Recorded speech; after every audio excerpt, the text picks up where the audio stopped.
नमस्कार. लोकशाही विशेष मध्ये मी विशाल पाटील आपल्या सगळ्यांचं स्वागत करतो. सर्वोच्च न्यायालयाने एक महत्त्वाचा निर्णय दिला. राज्यातील स्थानिक स्वराज्य संस्थांच्या निवडणुका 2 आठवड्यामध्ये घोषित करा. राज्यात 15 महापालिका आणि 25 जिल्हा परिषदांच्या निवडणुका होऊ घातलेल्यात आणि ओबीसींच्या राजकीय आरक्षणाच्या तिढ्यामुळे या निवडणुका थांबवण्यात आलेल्या आहेत. मात्र आता 2 आठवड्यात निवडणुकांची घोषणा करण्याचा आदेश असल्याने ओबीसींच्या राजकीय आरक्षणाशिवाय निवडणुका होणार का याकडे सर्वांचं लक्ष लागलंय. तसं झाल्यास ओबीसी समाजाच्या प्रचंड नाराजीला महाविकास आघाडी सरकारला तोंड द्यावं लागेल. ओबीसींनी स्थानिक स्वराज्य संस्थेत 27% राजकीय आरक्षण त्यांचं होतं आणि 2.5 दशकांपासून या जागा अस्तित्वात आहेत. इम्पिरिकल डेटा न्यायालयात सादर न झाल्यानं ओबीसी आरक्षणाचा तिढा सुटत नव्हता. परिणामी स्थानिक स्वराज्य संस्थांच्या निवडणुका लांबणीवर पडलेल्या होत्या. आता सर्वोच्च न्यायालयाने या निवडणुका घेण्याचा आदेश दिल्यामुळे निवडणुका घेण्याशिवाय राज्य सरकारकडे पर्याय नाहीये. त्यामुळे ओबीसींचं राजकीय आरक्षण सुरक्षित राहील की ते गमावतील असा प्रश्न उपस्थित होतोय. लोकशाही विशेषमध्ये याच महत्त्वाच्या विषयावरती करूयात चर्चा. प्रश्न ओबीसी आरक्षणाचा, कोंडी मात्र महाविकास आघाडी सरकारची.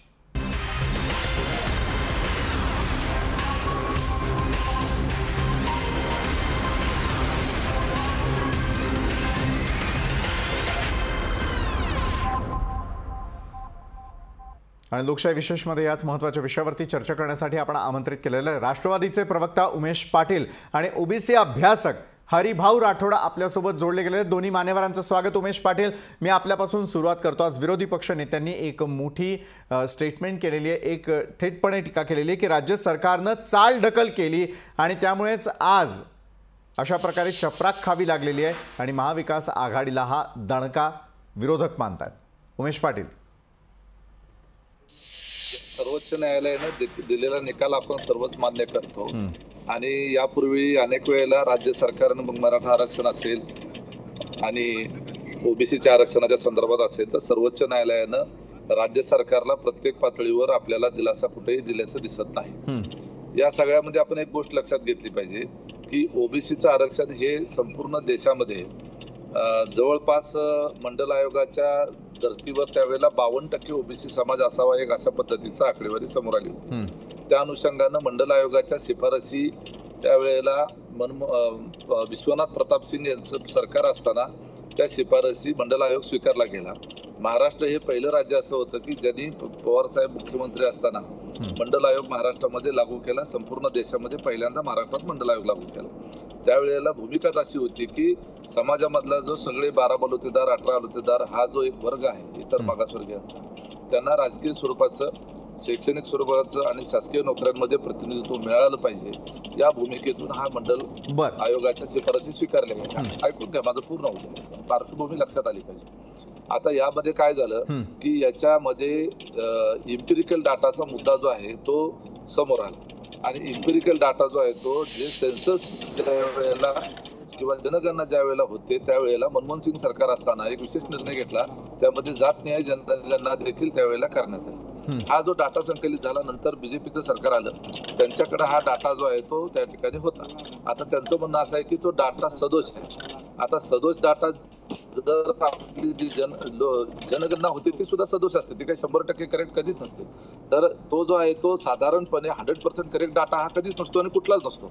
ही प्रोबॅबिलिटी कधी सांख्यिकी शास्त्रामध्ये ही मान्य केली जाते. कुठल्याही सायंटिस्टला आपण विचारलं, सांख्यिकी शास्त्रज्ञाला विचारलं तर ते सांगतात की हा अशा पद्धतीचा संकलित डाटा केलेला हा काही प्रमाणामध्ये सदोष असतो. परंतु उपलब्ध डाटाच्या आधारावर आपल्याला एखाद्या समाजाला किती आरक्षणाची गरज आहे हे त्यातून स्पष्ट होतं. हा डाटा जर केंद्र सरकारने उपलब्ध करून दिला असता तर हा प्रश्न निर्माण झाला नसता. अनेक वेळेला मागणी करून देखील केंद्र सरकारने तो डाटा उपलब्ध केला नाही. आता तो विषय नंतर बाजूला पडला. राज्य सरकारने ओबीसी आयोग त्या संदर्भात आयोग नेमून राज्य सरकारच्या स्तरावर हा डाटा संकलित करण्याच्या करता आयोग नेमला, त्याच्या करताची यंत्रणा उभी करून दिली. ओबीसीचं आरक्षण अबाधित राहावं याच्या करता या स्थानिक स्वराज्य संस्थांच्या निवडणुकीचा जो संदर्भातला कायदा आहे त्याच्यामध्ये प्रभाग रचना करणं हा राज्य सरकारचा अधिकार. राज्य सरकारनंच तो निवडणूक आयोगाला दिला होता. तो नंतरच्या त्या कायद्यामध्ये अमेंडमेंट करून नंतर नवीन कायदा जो आहे मंजूर करून घेतला गेला. राज्यपालांनी त्याला मान्यता दिली. आता प्रभाग रचना अधिकार जो आहे तो राज्य सरकारचा आहे. आता या सगळ्या प्रक्रियेमध्ये निवडणुका थोड्या काळापुरत्या पुढे ढकलल्या जाव्यात, जेणेकरून ओबीसीचं आरक्षण देता यावं अशी आपली सरकारची भूमिका होती बरं. आणि ती वारंवार स्पष्ट देखील झालेली आहे. आता सुप्रीम कोर्टाने निकाल दिलेला आहे. न्यायालयाच्या निकालाची अंमलबजावणी आम्हाला सर्वांनाच करावी लागते. प्रमाणे कदाचित ओबीसीच्या आरक्षणाशिवाय या निवडणुका घ्याव्या लागतील. आता चेंडू निवडणूक आयोगाकडे आहे. निश्चित उमेशजी, पण एका बाजूला ताशेरे देखील ओढण्यात आलेले आहेत आणि महाविकास आघाडी सरकारवरती हे ताशेरे ओढण्यात आलेले आहेत की 6 महिन्यांपेक्षा जास्तचा कालावधी हा दिला जाऊ शकत नाही. एकदा त्या ठिकाणची सत्ता संपुष्टात आल्यानंतर निवडणुका घेणं हे अत्यावश्यक असतं. 5 वर्षानंतर 6 महिन्यांच्या कालावधीपेक्षा जास्त काळ थांबता येत नाही. या ताशेऱ्यांवरती मी आपल्याकडे येणारच आहे. मात्र हरिभाऊ राठोड, या निर्णयानंतर ओबीसींचं नुकसान होणार आहे का? निवडणुका तर घ्याव्याच लागतील असं उमेश पाटील देखील आता मान्य करतात, कारण तशा प्रकारचा निर्णय देण्यात आलेला आहे. मात्र यामुळे ओबीसींचं नुकसान झालं का? हरिभाऊ राठोड.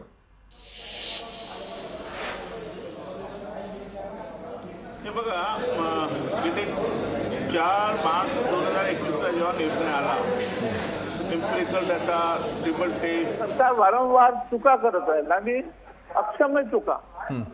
हे बघा, ट्रिपल टेस्ट पैकी पहिली टेस्ट काय होती की एक्सपर्टचा स्वतंत्र आयोग नेमला का? स्वतंत्र आयोग नाही नेमला, आता नेमला. म्हणजे 13 महिन्यानंतर उमेशजी कसं सरकार आहे बघा, किती म्हणजे अनास्था आहे ओबीसी बद्दल. 13 महिन्यानंतर आहे ओबीसी बद्दल. 13 महिन्यानंतर जे 2 महिन्यात एप्रिल डाटा येऊ शकला असता. मध्यंतरी आपण एक वटहुकूम काढला, तो एक क्रॅश झाला. आणि आता 2 महिन्यापूर्वी जेव्हा आपण कायदा करू, निवडणूक आयोगाचे सगळे अधिकार आपल्या सरकारने घेतले. ही अक्षम चूक होती आम्ही त्याही वेळेस सांगत होतो. निवडणूक आयोग ही संविधानिक संस्था आहे. त्यांना वेळेवर निवडणुका घेणं, टाइमली इलेक्शन, निष्पक्षपणे निवडणुका घेणं हे त्याचं कर्तव्य आहे.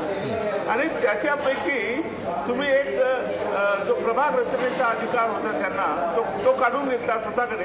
त्याचा उद्देश काय होता? तुम्हाला डिले करायचं होतं, तुम्हाला निवडणुका वाढवायच्या होत्या, जेणेकरून तुम्हाला इन्स्टिट्यूट डाटा मिळाला पाहिजे, हा तुमचा उद्देश होता. म्हणजे जो रिझल्ट अँड अपडेट्स आपण देतो कायदा पास करताना, म्हणजे पोटात एक आणि वोटात एक. वोटात एक होतं आणि वोटात दुसरंच होतं. तर हे सगळं आपल्या सरकारने फार मोठी चूक केली. नक्कीच. चंद्रशेखर बावनकुळे देखील आपल्यासोबत जोडले गेलेत. हरिभाऊ, मी आपल्याकडे येतो. आपल्या इथून बराचसा आवाज जो आहे तो आमच्यापर्यंत येतोय, त्यामुळे मी पुन्हा एकदा आपल्याकडे येईलच. मात्र बावनकुळेंसाठी मला पुढचा प्रश्न करायचा आहे खरं तर, की एका बाजूला खरोखर हे आरक्षण मिळू शकलं असतं, मात्र कोर्टानं हा निर्णय देत असताना, हा आदेश दिला जात असताना दुसरीकडे ताशेरे ओढलेले आहेत की वेळ काढूपणा तर त्या ठिकाणी झालेलाच आहे. आणि दुसरीकडे ओबीसींचं राजकीय आरक्षण रद्द झाल्यानंतर निवडणुका पुढे ढकलण्यासाठी राज्य सरकारनं निवडणूक आयोगाचे काही अधिकार स्वतःकडे ठेवून घेतलेले होते. यामध्ये कितपत तथ्य?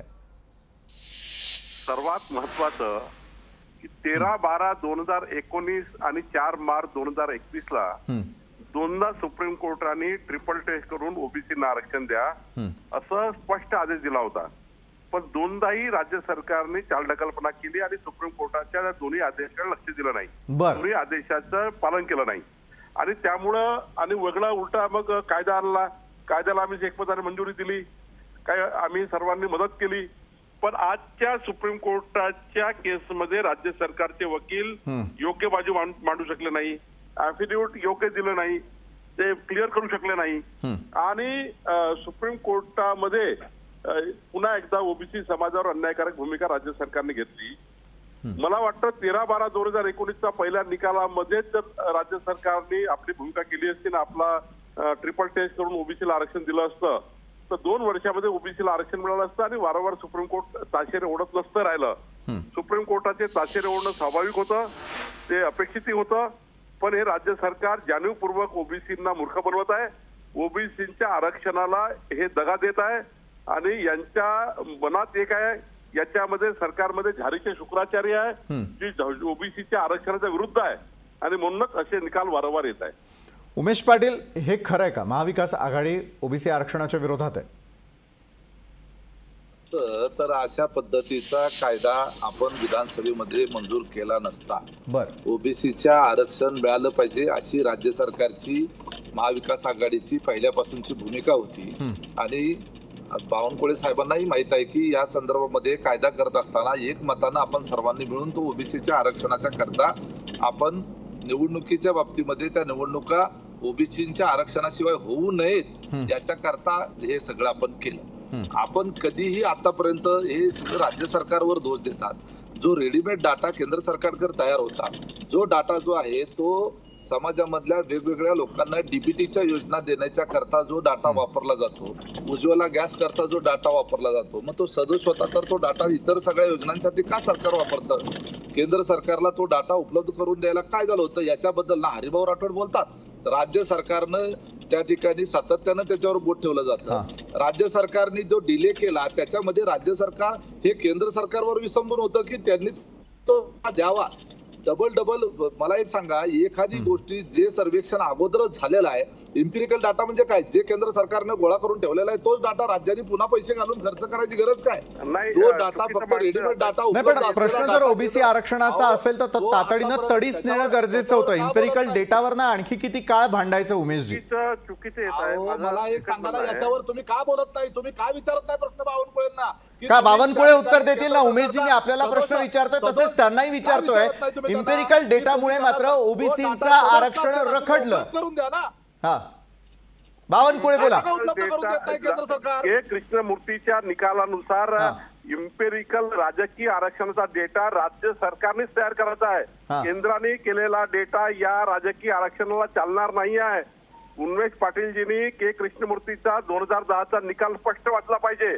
त्या निकालामध्ये स्पष्टच लिहिलं आहे की राजकीय आरक्षणाचा डेटा वेगळ्याने राज्य सरकारने तयार करावा लागेल. याकरता 13/12/2019 ला सुप्रीम कोर्टात निकाल दिलाय. त्याच्यामध्ये स्पष्ट आहे राज्य सरकारने डेटा तयार करा. केंद्राच्या डेटाचा काहीच संबंध नाही आहे. केंद्राचा डेटा या आरक्षणाच्या कामाचा नाही आहे. कशासाठी मागितला होता? देवेंद्र फडणवीस साहेब मुख्यमंत्री असताना नाही.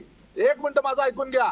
ज्या वेळेला देवेंद्र फडणवीस या राज्याचे मुख्यमंत्री होते ज्या वेळेला पहिल्यांदा हे प्रकरण सुप्रीम कोर्टामध्ये गेलं, त्यावेळेला हा ओबीसी आरक्षणाचा मुद्दा पुढे आला. आपल्या सरकारच्या काळामध्ये पहिल्यांदा या जिल्हा परिषदेच्या निवडणुका 5 जिल्ह्यामधल्या नागपूर, वाशिम वगैरे या भागातल्या निवडणुका पुढे ढकलल्या गेल्या. त्या संदर्भात सुप्रीम कोर्टामध्ये या ओबीसी आरक्षणाच्या संदर्भात देवेंद्र फडणवीस यांनी केंद्र सरकारला पत्र लिहून इम्पिरिकल डाटाची मागणी का केली होती? जर के कृष्णमूर्तीच्या निकालानुसार कशासाठी मागणी केली होती? कशाला मूर्ख बनवता? कशाला खोटं बोलता? पत्र लिहिलं स्वतः. मी त्या पत्र घेऊन गेलो होतो. ते बघा, राज्य सरकारला काही सपोर्ट होतो का त्या डेटाचा हे आम्ही तपासलं. पण 13/12/2019 ला सुप्रीम कोर्टाचा निकाल आला की नाही, तुम्हाला वेगळा डेटा तयार करावा लागेल. तुम्हाला राजकीय आरक्षणाचा डेटा वेगळाच करावा लागेल. तुम्हाला डेटा चालणार नाही. तो हे 13/12/2019 चंद्रशेखर बावनकुळे या संदर्भामध्ये यापूर्वीच देवेंद्र फडणवीस जे आहेत त्यांनी पत्रव्यवहार करून झालेला होता. पंकजा मुंडे यांनी देखील नाराजी व्यक्त केलेली होती. पत्र दिल्यानंतरही त्याला उत्तर मिळत नाही. मग केंद्राला ओबीसीचं आरक्षण द्यायचं नव्हतं का? केंद्राचा डेटा मी वारंवार सांगतोय, तो सेन्सस डेटा, केंद्राचा डेटा हा योजना करता राहू शकतो, पण पॉलिटिकल आरक्षणाचा डेटा नाही. मग पत्रव्यवहार का करण्यात आला होता आपली सत्ता असताना? 2019च्या हायकोर्टच्या सुप्रीम कोर्टच्या निकालाप्रमाणे वेगळाच करायचा आहे.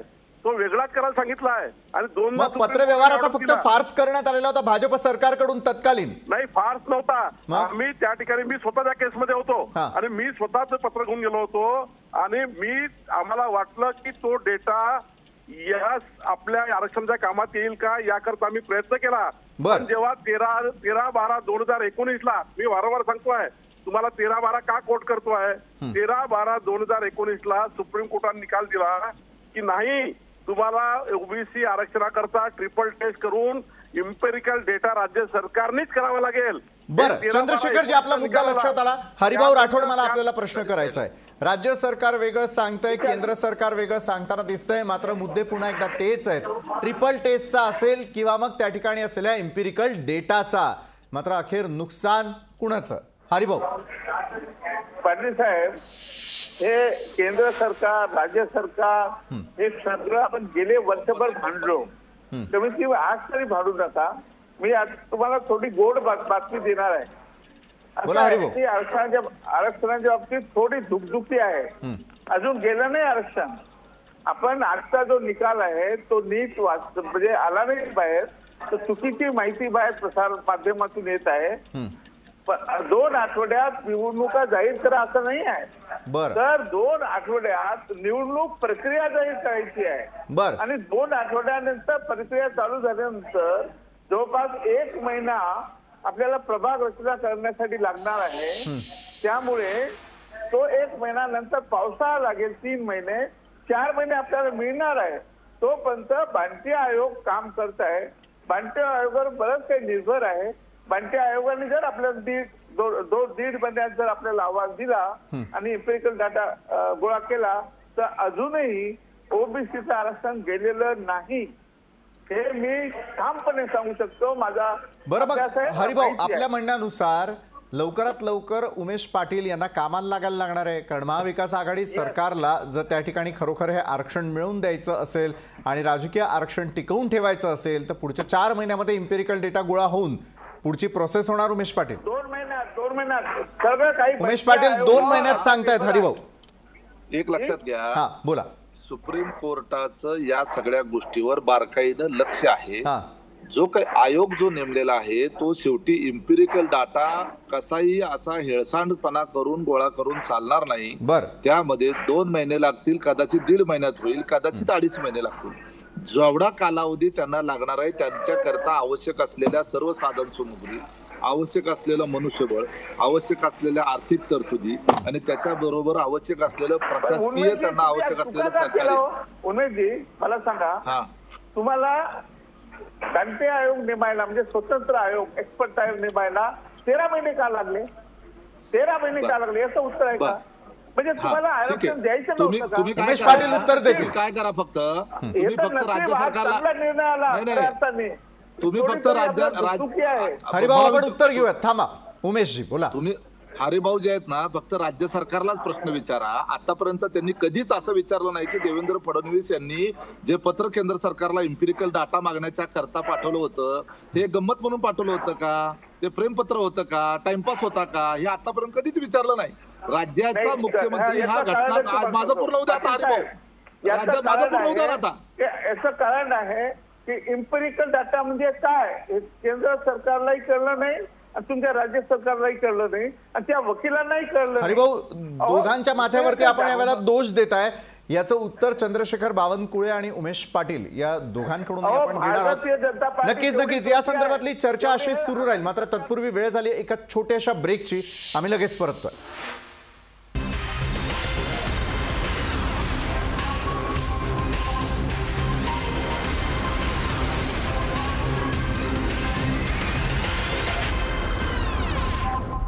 You can adopt pets. Rabbit. निरुपयोगी, मासा मॉरली कॉम्प्लिकेटेड. घोडा, घोडे लागते. आपण कुत्रा पाळूया. मला मांजर पाळायची. Can you handle both? Definitely. अरे सोड ना यार. बकू बकू. वरुण, हाय आई. घरून भांडण करून आलायस का? सुनबाई नाही आली? आता मी महिनाभर इथेच राहणार आहे. हा, तसं क्रिकेट देखील 1 महिन्यापर्यंत चालणार आहे. नवीन टीव्ही लावलाय. डिश HD नाही लावला काय बाबा. अरे का आलास परत? जानू चूक सर्वांकडूनच होत असते ना. क्रिकेटचा खरा पार्टनर तर फक्त डिश HD आहे. चकाचक पिक्चर, चकाचक साऊंड, सामान्य किमतीत HD फक्त 233 रुपये महिन्यामध्ये. डिश नाही, डिश क्यों आहे हे. हनीमून साठी कुठे जायचंय? कुठे जायचंय मॅम? शादीच्या आधी येतो सीझन शादी.com चा. आजच डाउनलोड करा.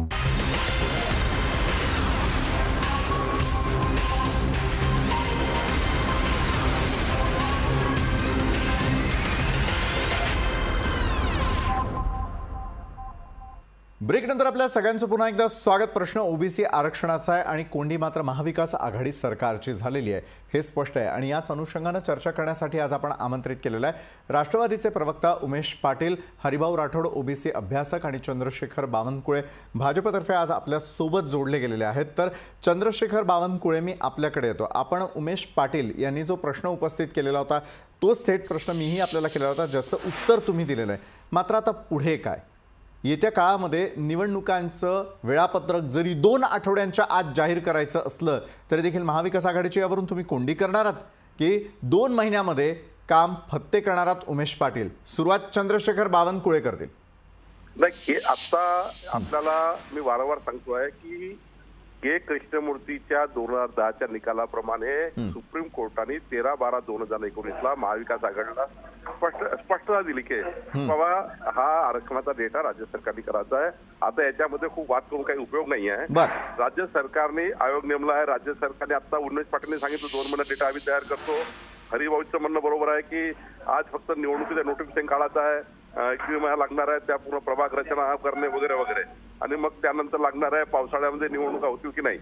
3-4 महिने राज्य सरकारला मिळणारच आहे. या काळामध्ये राज्य सरकारने त्यांच्या झालीतले शुक्राचार्य जे या आरक्षणाच्या विरुद्ध आहे त्यांना शांत बसवून तातडीनं राजकीय आरक्षण देण्याचा डेटा तयार करून ट्रिपल टेस्ट करून सुप्रीम कोर्टात सांगावं लागेल. झालीतले शुक्राचार्य कोण? थेट नावं सांगा ना. बावनकुळे उद्या माझं ट्रिपल टेस्ट झाली आहे. आम्हाला आता या ओबीसी आरक्षणाप्रमाणे ह्या निवडणुका घेण्याची परवानगी द्यावी, एवढं तातडीनं करावं लागेल तर आरक्षण मिळू शकलं. आरक्षण गेलं नाही आहे, शुक्राचार्य कोण आहेत? पण चालढकल जी होते आहे ना त्यामुळं खऱ्या अर्थाने सुप्रीम कोर्ट नाराज झाला आहे, ताशेरे ओढताय. आताही राज्य सरकारकडे वेळ आहे. राज्य सरकारने योग्य वेळेत काम केलं तर ओबीसी आरक्षण मिळेल. बरं, बावनकुळे जे आपण आरोप करताय झारीतले शुक्राचार्य कोण यांचं नाव सांगितलं तर बरं होईल. उमेश पाटील, आपल्यावरतीच आरोप केले जात आहेत की आपण वेळ काढूपणा करताय आणि त्यामुळे सगळं काही होतंय आणि आरक्षण कुणाला नकोय? मग उमेशजी, कसं आहे, आरक्षण कुणाला नकोय, फक्त ओबीसीच्या पुरता हा मर्यादित विषय नाही. ज्या पक्षातून बावनकुळे येतात त्या पक्षाची मात्र संस्था असलेल्या राष्ट्रीय स्वयंसेवक संघाची मूळ धारणा अशी आहे की संपूर्ण देश हा आरक्षण झाला पाहिजे, अशी त्या पक्षाच्या मातृसंस्थेची मूळ धारणा आहे. त्यांना फक्त ओबीसीचं आरक्षण नाही त्यांना रद्द केलेलं पाहिजे आहे. त्यांना मराठा आरक्षण, ओबीसी आरक्षण, SC STचं आरक्षण हे सुद्धा रद्द करून संपूर्ण देश हा त्यांना आरक्षण मुक्त करायचा आहे, अशी त्यांच्या मातृसंस्थेची मूळ भूमिका आहे. त्यामुळे त्यांनी आरक्षणाच्या बाबतीमध्ये हा जो पुळका दाखवलेला आहे ना, हा सगळा पुतना मावशीचा जे म्हणतात ना तो प्रकार आहे. त्यामुळं आरक्षण ओबीसीच्या बाबतीतलं आम्हाला तुम्ही शिकवू नका. या महाराष्ट्रामध्ये ओबीसींना आरक्षण देण्याकरताचा मंडल आयोगाची अंमलबजावणी पहिल्यांदा आमच्या नेत्यांनी म्हणजे पवार साहेब मुख्यमंत्री असताना ती केली गेली होती. आणि याच ओबीसीच्या आरक्षणाच्या मुद्द्यावर म्हणजे मंडल आयोगाच्या अंमलबजावणीच्या मुद्द्यावर व्हीपी सिंगांनी ठाम भूमिका घेतल्यानंतर भाजपच्या पाठिंब्यावर असलेलं व्हीपी सिंगांचं सरकार पाडण्याचं पाप हे भारतीय जनता पार्टीने केलं होतं. हा या लोकांचा इतिहास आहे. त्यामुळं त्यांनी राज्य सरकार आता जे ज्या पवार साहेबांच्या नेतृत्वामध्ये, उद्धव साहेबांच्या नेतृत्वामध्ये किंवा बाळासाहेब थोरातांच्या नेतृत्वामध्ये जे राज्यात आहे त्याच्या बाबतीमध्ये त्यांच्या भूमिकेवर संशय घेणं हे यांना शोभत नाही. कारण या लोकांनी या देशातल्या ओबीसींना आरक्षण मिळू नये म्हणून व्हीपी सिंगांचं सरकार पाडलं होतं, हे या देशाच्या इतिहासामध्ये नमूद आहे. त्यामुळे त्यांनी त्या संदर्भामध्ये आरोप करू नये. परंतु आता मतांच्या करता म्हणून ही जी भूमिका यांनी घेतलेली आहे ती सुद्धा आम्ही स्वागतार्ह समजतो. आणि लवकरात लवकर हा आयोगाच्या कडून एम्पिरिकल डाटा सुप्रीम कोर्टाच्या आदेशानुसार एकदा प्राप्त झाल्यानंतर ओबीसींना आरक्षण मिळवून देण्याच्या करता राज्य सरकार कटिबद्ध आहे. फक्त यामध्ये निवडणूक आयोगाच्या सहकार्याची भूमिका आहे. पावसाळा आहे, ह्या सगळ्या गोष्टी हरिभाऊने सांगितलेल्या गोष्टी या खऱ्या आहेत की जर पावसाळ्याचा कालावधी आपण गृहीत धरला त्याच्यामधला 4 महिन्याचा अवधी जर आपल्याला मिळाला, आताचा 1-1.5 महिना आणि पावसाळ्याचे 3-4 महिने या दरम्यानच्या काळामध्ये एम्पिरिकल डाटा हा अत्यंत शास्त्रोक्त पद्धतीने व्यवस्थितरित्या गोळा होऊन तो सुप्रीम कोर्टाच्या समाधान करू शकलो आपण त्यामध्ये, तर निश्चितपणे ओबीसीचं आरक्षण जे आहे ते मिळू शकतं आणि ते उद्याच्या स्थानिक स्वराज्य संस्थांच्या निवडणुकांमध्ये ते आपण लागू करू शकतो. बरं, पण हरिभाऊ राठोड, हे आरक्षण जे राजकीय ते नजरेच्या टप्प्यामध्ये कुठेतरी दिसतंय का आणि त्यासाठीचे प्रामाणिक प्रयत्न होताना दिसतात का? हरिभाऊ, नाही, हे दोन्ही पक्ष तेवढेच जबाबदार आहे. पूर्वीचं सरकार, फडणवीस साहेबांचं सरकार जबाबदार आहे आणि ही आघाडी सरकारी जबाबदार आहे. बर, खरं म्हणजे मी 100% तुम्हाला सांगतो की हे दोन्ही सरकार जबाबदार आहे. दोन्ही वेळेस आम्हाला शंकाच होती, एक भूतनाथ आहे, एक नागनाथ आहे. काय करायचं म्हणजे ओबीसीच्या बद्दल आपण एवढे चर्चा झाली, गेले वर्षभर आपण सांगत होतो की इम्पिरिकल डाटा गोळा करण्यासाठी स्वतंत्र आयोग नेमा. तो नेमला, निरगुडकरांच्या गळ्यात टाकला. निरगुडकर साहेबांनी 435 कोटी रुपये मागितले, ते 6 महिने तुम्ही दिलेच नाही.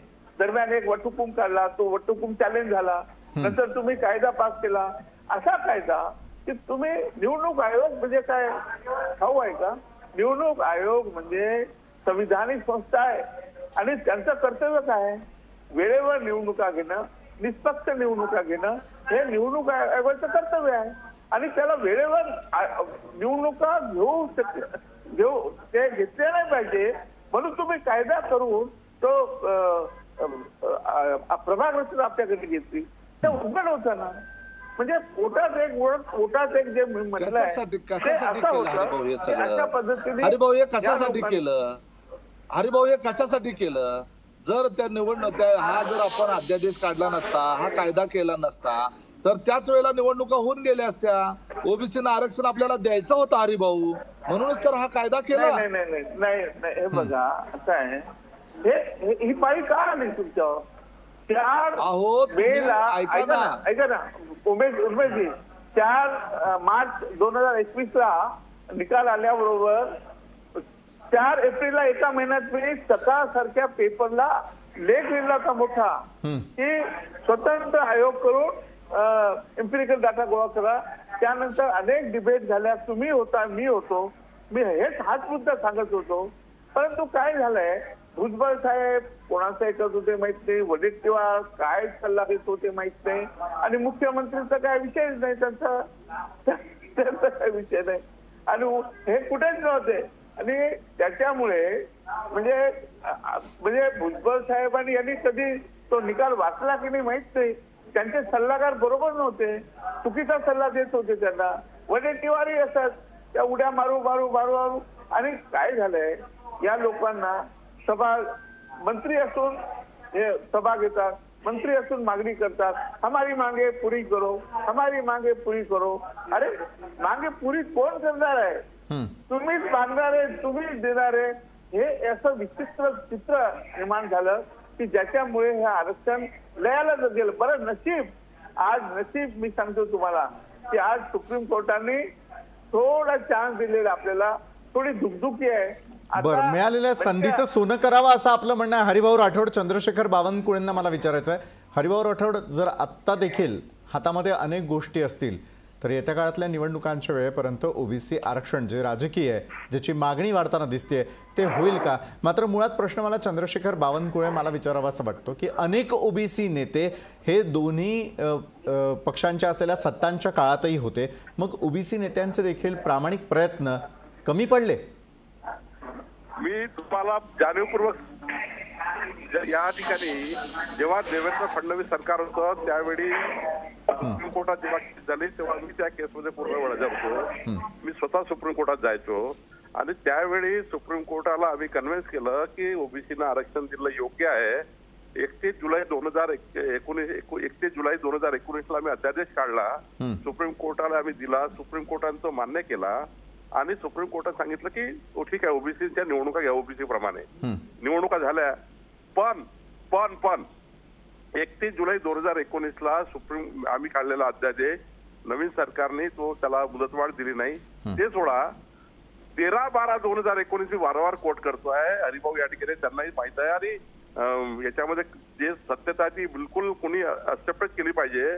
13/12/2019ला स्पष्ट निकाल आला पहिल्यांदाच की के कृष्णमूर्तीच्या निकालामध्ये पूर्ण स्पष्टता दिली 2010च्या की आम्हाला असं करावं लागेल तर तुम्हाला ओबीसी आरक्षण देता येईल.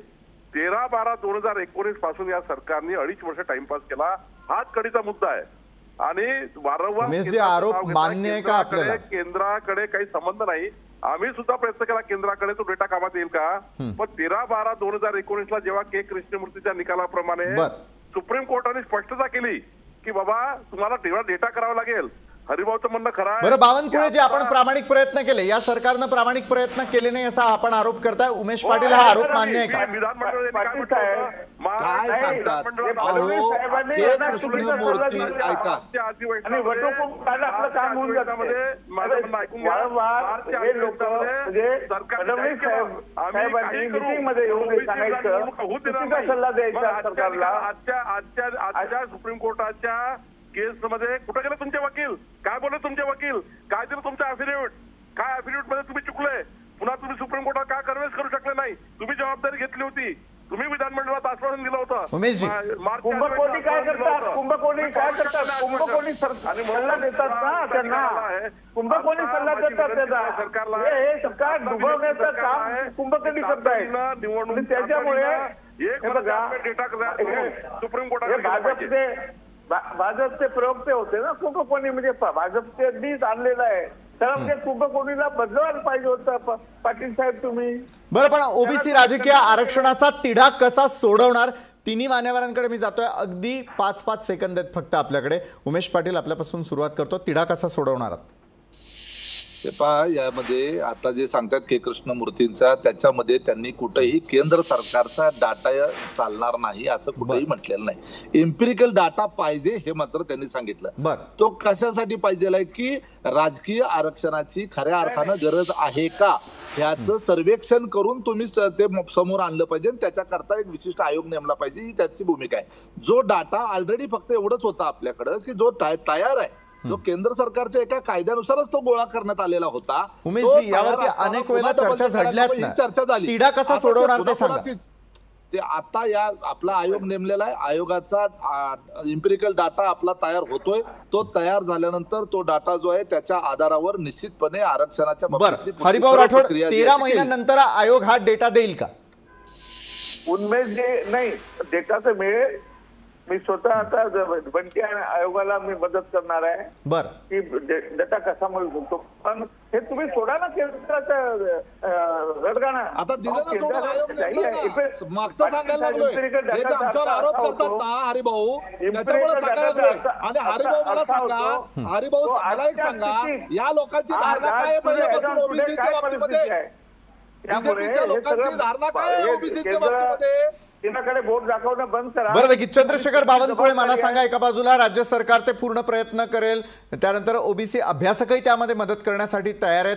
विरोधक हा तिढा सोडवण्याच्या तयारीत आहेत का? मानसिक तयारी आहे का तुमची? आम्ही या सरकारला कायदा बनवण्याकरता मदत केली, या सरकारला डेटा बनवण्याकरता मदत करू, या सरकारला संपूर्ण मदत करू. 1 महिन्याच्या आतमध्ये डेटा तयार करा, सुप्रीम कोर्टाकडे जा आणि सांगा हो डेटा आमचा तयार झाला, ट्रिपल टेस्ट केली, आता ओबीसी आरक्षण आम्ही देतो आहे. महिन्याभरात त्यांनी केलं पाहिजे. बरं, ओबीसी आरक्षण हे मिळायला हवं, यासाठी आता सत्ताधारी आणि विरोधी पक्ष एकत्र येऊन काम करण्यासाठी तयार असल्याचा आपल्या लोकशाही विशेषच्या माध्यमातून बोलतात तरी, मात्र तसं वागतात का यावरती देखील लोकशाहीची नजर अशीच असेल. धन्यवाद उमेश पाटील, चंद्रशेखर बावनकुळे आणि हरिभाऊ राठोड, आपण या चर्चासत्रात आमच्यासोबत जोडला गेला त्यासाठी.